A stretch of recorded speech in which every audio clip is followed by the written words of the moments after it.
Chargers have announced that they are releasing linebacker Eric Kendricks. What does this mean for the team moving forward at the linebacker position and as far as their cap situation? Find out this and more here on Chargers Syndicate.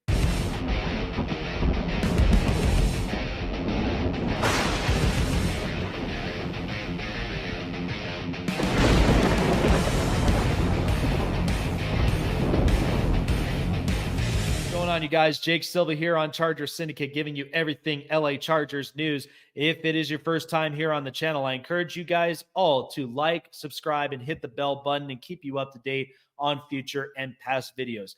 Today's video, we are explaining the LA Chargers recent releasing of linebacker Eric Kendricks for cap situation reasons.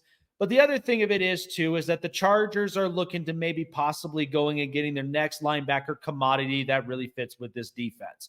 So as of so far, breaking down Eric Kendricks, I thought, honestly, Kendricks was a solid linebacker for the time that he was here with the LA Chargers, who initially last season had signed a 2-year contract with the team and was brought on because of the fact of, one, it was at the very least encouraging and motivating their linebackers to at least play at the highest level, considering the fact that Kenneth Murray has not quite hit his peak yet as far as, him being a solid linebacker since getting him drafted in 2020 after Justin Herbert.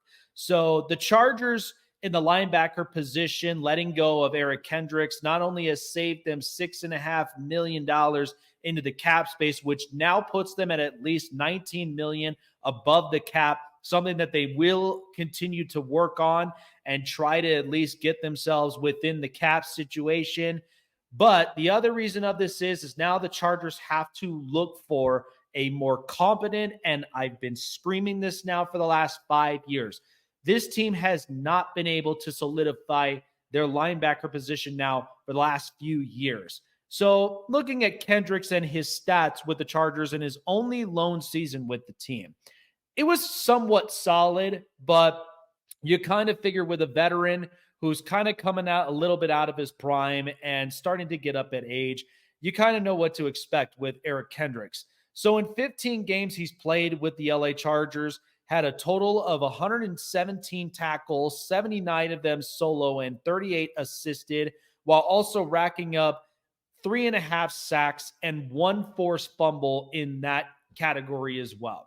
Kendricks was, in fact, a solid linebacker that did some good for the Chargers, but it wasn't quite enough, especially with the entire debacle with the Chargers coaching staff.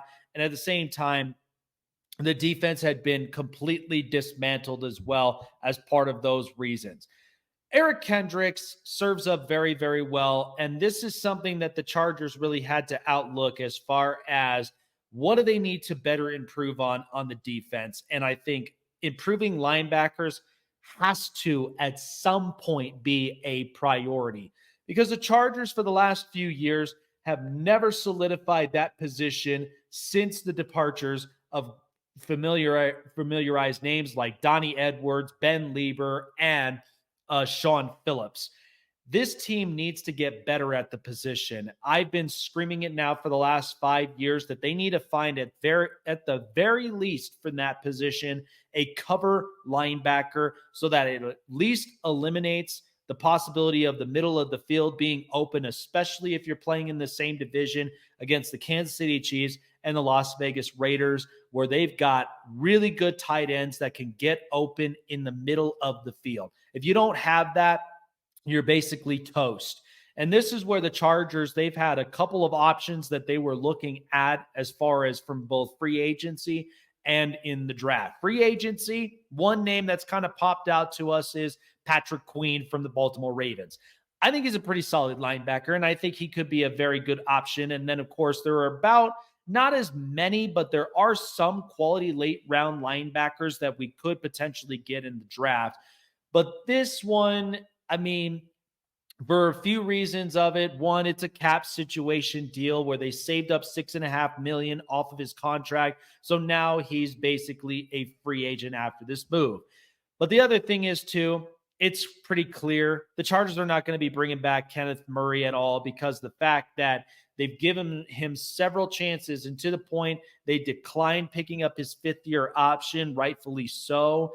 And they need to start looking elsewhere. So I think Kendricks really has done us a good service, at least as good as he possibly could.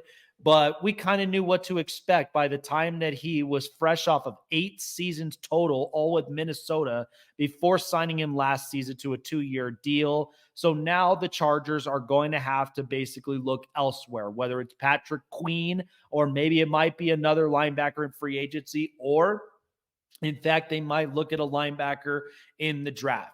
Not sure exactly what general manager Joe Ortiz might do, but I mean, hey, he's got connections with Baltimore, knows exactly his guys that really do work under their potential system and what works for Jim Harbaugh as a whole. So maybe they might be able to figure out the linebacker position, but it is time that they need to get the linebacking core like up to top notch, because it has been years. And the problem of this is too, this is also a year where last season they got rid of Drew Tranquill, who then ended up taking a contract with the Kansas City Chiefs. Now he's a Super Bowl champion and he's chanting it around.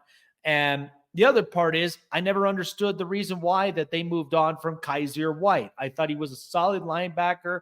They let him go, and that was the end of it. So it's like they've had really good linebackers, but then had a tendency to move on from them. But the Chargers, for the most part, this has to be one of their priorities that they need to fill in that position, because at this point, if they cannot figure out getting at least a cover linebacker in the middle, and then at the very least have one Mike linebacker that really can show that he can put on pressures against opposing quarterbacks, then this is where it's going to be a huge problem for the Chargers. They've been able to figure out edge rushers, but this has been one of their problems for a very long time, and something that they really need to solidify. But I wish the best for Eric Kendricks for many reasons. I thought he did a good, solid time with the Chargers, that in the time that he spent with the team. But it's time to start moving forward, and it's time to start looking elsewhere and hopefully solidifying this position once and for all. Appreciate you guys checking out this video. As we've said before, like, subscribe, and hit the bell button to keep you up to date on more future videos here to come here on Charger Syndicate. Jake signing off here. Take care, you guys, and we will see you guys on the next video of Charger Syndicate.